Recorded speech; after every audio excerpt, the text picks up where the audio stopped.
Olá pessoal, muito bom ter todos vocês aqui acompanhando a nossa coluna de Direito Tributário. Hoje nós vamos falar um pouquinho sobre um assunto que não afeta unicamente o direito tributário, mas envolve toda uma questão negocial quando nós tratamos de negócios imobiliários, quando tratamos de direito imobiliário, quando tratamos de operações de compra e venda de imóveis. E daí, vejam que essa é uma situação que afeta toda a sociedade. Bom, nós vamos falar um pouquinho sobre a base de cálculo do ITBI, que há uma decisão agora recente do STJ que determina a desvinculação do valor da base de cálculo do ITBI em relação ao IPTU. Vejam, o que nós temos na prática, né?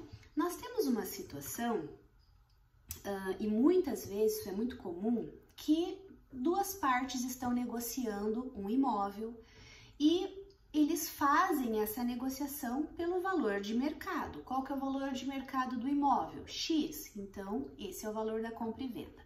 Na hora da declaração do valor real, né, dessa compra e venda, as partes, algumas vezes, acabam declarando um valor menor que o praticado, justamente para diminuir a base de cálculo do ITBI e pagar menos valor tributário.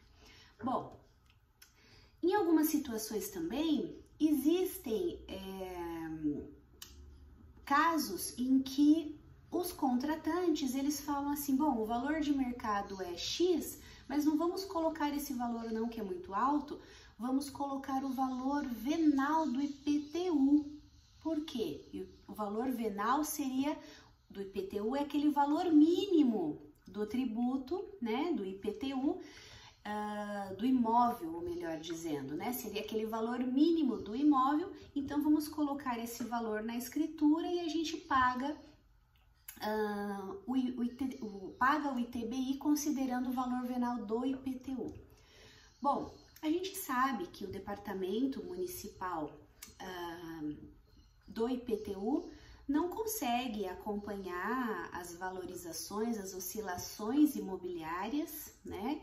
E é uma praxe realmente que os valores venais para IPTU dos imóveis acabam sendo valores bem abaixo do valor de mercado, ou seja, aqueles valores normalmente utilizados para a compra e venda, que seria então fato gerador do ITBI. Bom, essa é uma situação de fato que muitas vezes acontece, mas independentemente disso, o que nós temos, né? Muitas prefeituras, elas mantêm dois departamentos. O departamento do IPTU, então ali existe o valor venal do IPTU, que como eu te falei, normalmente é um valor que não é compatível com o valor de mercado. E há também um outro departamento que é para o ITBI, onde eles têm uma tabela, isso mesmo, é uma tabela formada de forma unilateral pelo fisco municipal e que ele é um pouco mais próximo ao valor de mercado. E daí, o que acontece? Quando há essa declaração, no caso de uma compra e venda, daí surge a situação assim, na hora de gerar o pagamento do ITBI, se o valor ali declarado está muito abaixo, né, desse valor, dessa tabela unilateral do ITBI das prefeituras, automaticamente há um questionamento, tá?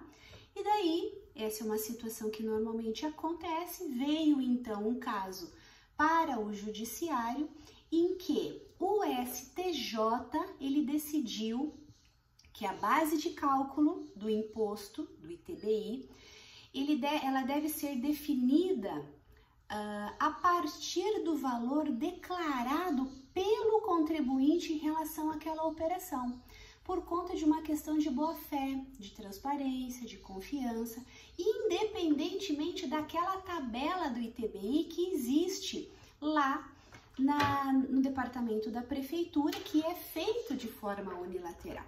Então, os ministros, eles realmente definiram que a administração pública não pode definir previamente a base de cálculo do ITBI com respaldo nesse valor de referência, né? Essa tabela feita de forma unilateral.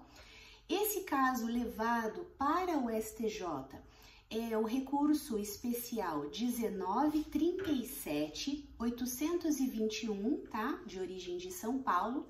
E nesse caso, houve o julgamento sobre a sistemática de recursos repetitivos, o que significa que esse entendimento vai ser replicado em todo o país e a partir de agora há necessidade de reconhecimento de validade do valor declarado pelo contribuinte para o recolhimento do ITBI e caso a prefeitura não verifique que aquele valor base de cálculo do ITBI esteja correto, cabe então a ela instaurar um procedimento administrativo fiscal para fazer esse questionamento, né? No momento posterior. Então, fica aqui a dica para vocês, essa informação que nós temos em relação a essa nova decisão do STJ e prestem atenção em relação a isso quando tiverem aí no escritório, né? Quando vocês acompanharem situações de compra e venda de imóveis. Ok? Um abraço e até a próxima!